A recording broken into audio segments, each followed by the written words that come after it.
भैया आज हमें लगता है पवन देवता कथा नहीं करने देंगे, लेकिन हम डटे रहेंगे। तुम्हें तो नहीं है दिक्कत, बस दो दिक्कतें हो सकती। जो एलईडी टंगी है उसके नीचे वाले खिसक लो दूर, थोड़ा दूर हो जाओ। जो एलईडी टंगी हैं उनके दूर हो जाओ, और जो साउंड टंगे उससे दूर हो जाओ कि पता लगे तुम कथा सुनो और एलईडी गिरे मूड पे, तो फिर लोग न्यूज में लिखेंगे दूसरों का पर्चा बनाने वाला अपने ही पंडाल का पर्चा नहीं बना पाया। न्यूज में ये नहीं छापा जाएगा कि धुंध हवा तूफान ज्यादा था, ये छापा जाएगा खुद का भविष्य नहीं बता पाया बागेश्वर बाबा। आओ आओ, इसलिए एलईडी से और साउंड से और ये जो प्लेन टेंट हैं इसके पर्दा खोल दो, बाकी कथा चलने देना चाहिए। हाँ, तो कथा का तीसरा फायदा क्या? एक तो ना झूठ बोलेंगे जितनी देर बैठेंगे कथा में, और तुम्हें कुछ करना नहीं, बैठना ही तो है। लेकिन एक दिक्कत है, पूछो क्या? अरे जोर से तो पूछो। कथा होते के बीच में पाप उठे अकुलाएं, या सोवे या लड़ पड़े या उठ के भग जाएं। कथा के बीच में ये पाप बड़े अकुलाते, या तो नींद आएगी। अच्छा, कथा में इतनी गहरी नींद आऊ कि ऐसे लगने लगता है जैसे बिस्तर मिले तो 6 महीना कुंभकर्ण हम ही बन जाए। हाँ हाँ, और टिकोना मिल जाए, आ हा हा हा, क्या कहना। तो कथा के बीच में खुजली बहुत हो, और दूसरा ना देखवे को बड़ो मन, इसे और कुछ नहीं कहते। हमारी भाषा में कहते कि जो भीतर पाप होते वो अकुलाते हैं। क्या करते हैं? बोलो बोलो बोलो बोलो, अकुलाते हैं। पाप बहुत अकुलाते हैं। इसीलिए भैया जब पाप अकुलाते हैं तो कथा सुनने में मन नहीं लगता। हम एक बात कहें, जितना पापों को अकुलाना है अकुलाने देना। जब तक रहेगी जिंदगी फुर्सत ना मिलेगी काम से, कुछ वक्त ऐसा निकालो प्रेम करो मेरे राम से। अच्छा, कथा कितनी सुने? जितना टाइम हो। एक घड़ी आदि घड़ी, आदि महु पुनियाद, तुलसी चर्चा राम की हरई कोटि अवरा। लेकिन महाराज हम कथा क्यों सुने? अरे नक्कटे, तुम हनुमान जी को तो मानते हो? बोलो हाँ जी या ना जी। अरे बोलो, तुम हनुमान जी को तो मानते हो पर हनुमान जी की नहीं मानते। हाँ, हनुमान जी की नहीं मानते।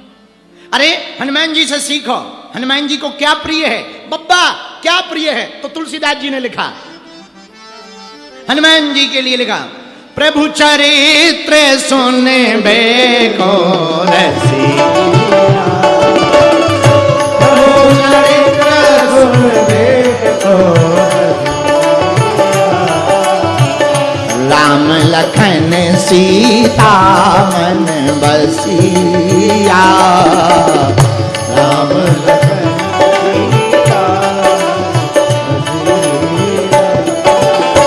सीता राम सीता राम सीता राम सीता सीता राम कहिए, राजा राम राजा राम राजा राम कहिए,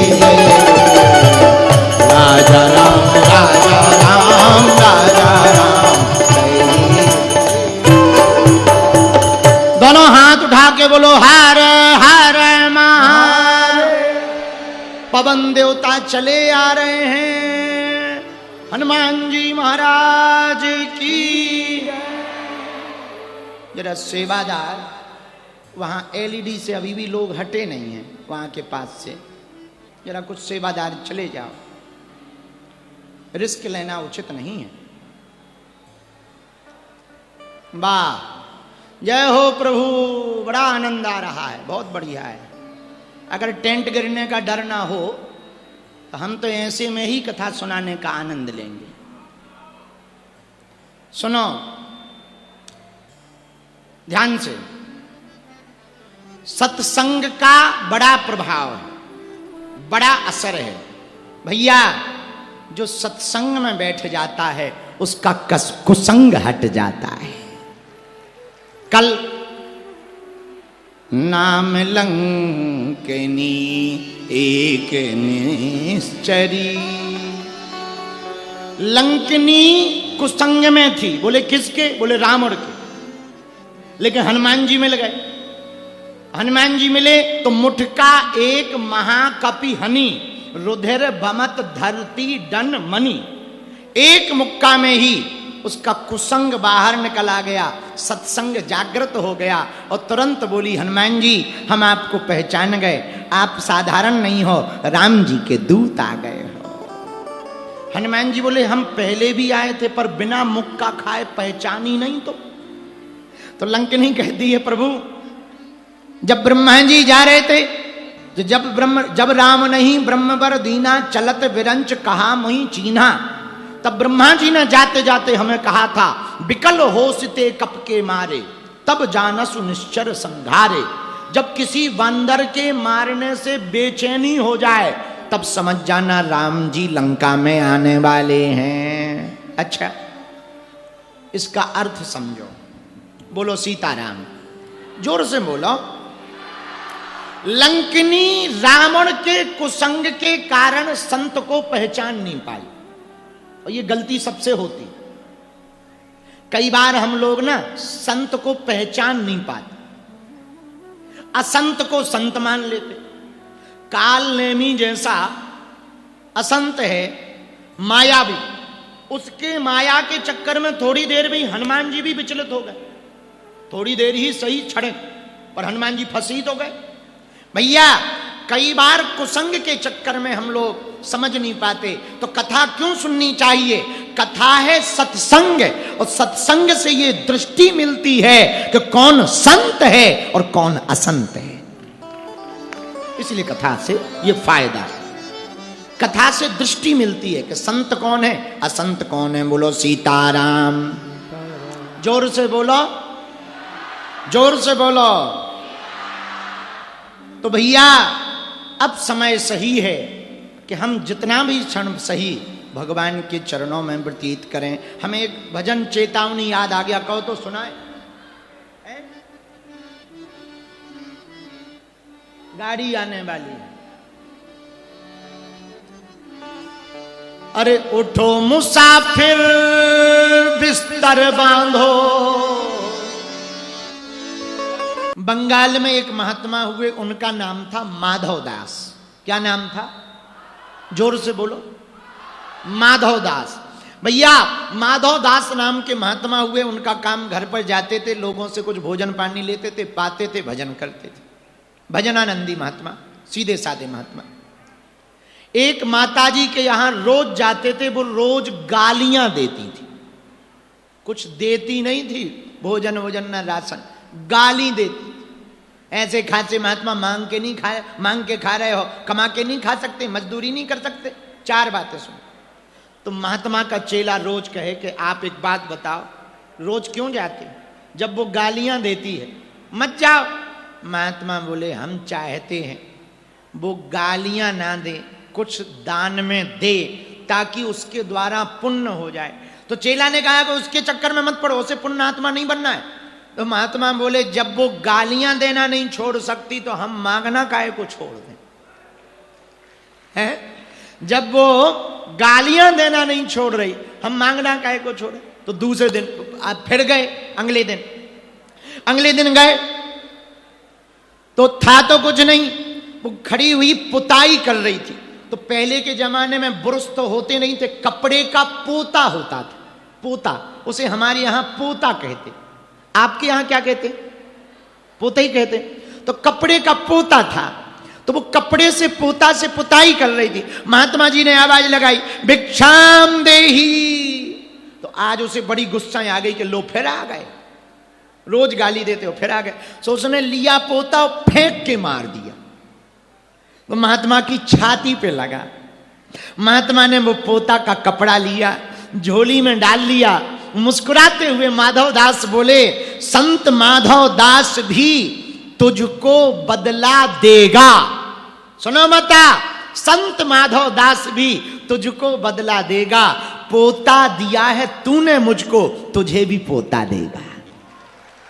हाँ, तूने हमें पोता दिया, जा हम तेरे घर पर पोता हो जाए, ऐसा आशीर्वाद। अच्छा, उसके घर पे पोता हो ही नहीं रहे, तो उसे लगा ऐसी ही बातें हैं। लेकिन भगवान की कृपा, महात्मा रोज आते रहे और 1 साल के अंतर्गत उसके घर में पोता हो गया।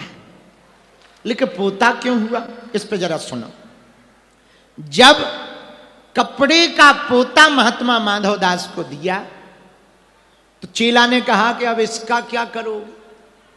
गुरुजी बोले अभी बताते हैं। घर गए तो उस कपड़े को धोया, धो करके उसको फाड़ा और फाड़ कर उसकी बाती बनाई और फिर धोया और सुखाया और बाती बनाकर मंदिर में जाकर पुजारी जी को दे दिया। हमारी तरफ से राम जी के चरणों में ये बत्ती जला देना, दीपक में लगा देना। महात्मा ने वो कपड़ा लिया, वो बाती ली कपड़े की और बत्ती बना करके राम जी के चरणों में जला दी। जैसे ही जलाई तो पोता बोला, वो कपड़ा क्या बोले बताओ, धन्य है सतपुरुषों का संग, बदल दे ते जीवन का रंग। अरे धन्य है संतों का संग। पहले में पोता था, तो जब पोता था पुताई करवाता था तो मैं कीचड़ में रहता था, कीड़े मेरे ऊपर रहते थे, मिट्टी में सना रहता था। आज एक संत का संग मिल गया, मैं साफ भी हो गया और भगवान के मंदिर में आकर बत्ती बनकर जल रहा हूं। ये सत्संग का प्रभाव, ये सत्संग का प्रभाव। मेरे पागलों, एक संग के कारण बताओ सीधे राम जी के चरण मिल गए, राम जी का मंदिर मिल गया। इसीलिए छत्तीसगढ़ के पागलों, जो सत्संग में बैठेगा वो संसार सागर से, जगत से जगदीश की चरणों में पहुंच जाएगा, भगवान के चरणों की यात्रा करेगा। इसलिए कथा सुनना बहुत जरूरी है। बोलो सीताराम, जोर से बोलो और जोर से बोलो। तो हनुमान जी महाराज, आहा, राम चरित्र सुन प्रभु चरित्र सुनबे को रसिया। भगवान के चरित्र सुनने के रसिक हैं। एक ये गुण है हनुमान जी में, एक गुण और है, बात उठी है तो पूरी करें भैया। हनुमान जी प्रभु चरित्र सुनने के रसिक हैं, लेकिन सुंदरकांड सुंदर क्यों है और सुंदरकांड को सुंदरकांड नाम क्यों दिया गया? एक बात हमारे मन में आई हनुमान जी को लेकर, बड़ी मजेदार बात है। हनुमान जी ने जब लंकनी को मारा तो कैसे मारा? बोलो, अरे बोलो। कल हमने तुम्हें बताया भी था कि जरा ध्यान से सुने, कैसे मारा? बोलो बोलो बोलो बोलो। मुक्का से। अच्छा, मुक्का बनाओ, बनाओ। अरे हम बना रहे, तुम बनाओ। 2 उंगलियां निकाल दो, 3 निकालो। अब मुक्का है क्या? 1 निकालो। अब मुक्का है क्या? मुक्का कब है? एक साथ। अब ये किसी बगल वाले पर ट्राई करो थोड़ा, यदि मिलाकर नाक पे दे दिया जाए तो बिना अस्पताल के जगह नहीं मिलेगी। बोलो हाँ जी या ना जी। लेकिन कब? जब 5 उंगलियां इकट्ठी हों तब। इस मुक्का का मतलब हनुमान जी अच्छा संकेत दे रहे, जब सब हिंदू एक रहेंगे तो हलीउल्लाह वालों की ठटरी भर जाएगी। 5 उंगलियां इकट्ठी होगी तो मुक्का बनेगा। मुक्का किसी पे दे दोगे तो सामने वाले को नानी याद आ जाएगी। वही हमें लगता कोरबा के हिंदुओं, कोरबा के पागलों, यदि सब समाजों के हिंदू अपनी जातियों के अभिमान को त्याग कर केवल हिंदू होने पर गर्व करेंगे तो हमें लगता भारत से हलीउल्लाह वालों का बोरिया बिस्तर बंध जाएगा। बात समझ आ गई? बोलो बोलो बोलो। लेकिन एक दिक्कत है। अब पूछो क्या दिक्कत? पूछो, हम बताएंगे। बुरे आदमियों में तो एकता हो जाती है, अच्छों में नहीं होती। ये दिक्कत। गांजा पीने वालों में कभी एकता नहीं टूटती। पीने वाले एकजुट रहते, घर वाली चाहे जितनी गाली दे, उसकी संग मत कर, वो नालायक है, ऐसा है वैसा है, वो दिन में लड़ लेगा, रात को फिर खोजेगा। अच्छा, चिलम वाले बड़े गजब होते हैं, चिलम ना हो तो पत्तों की बना लेते। हाँ, अच्छा तुमने देखा होगा ये जितने बुरे लोग हैं इनमें एकता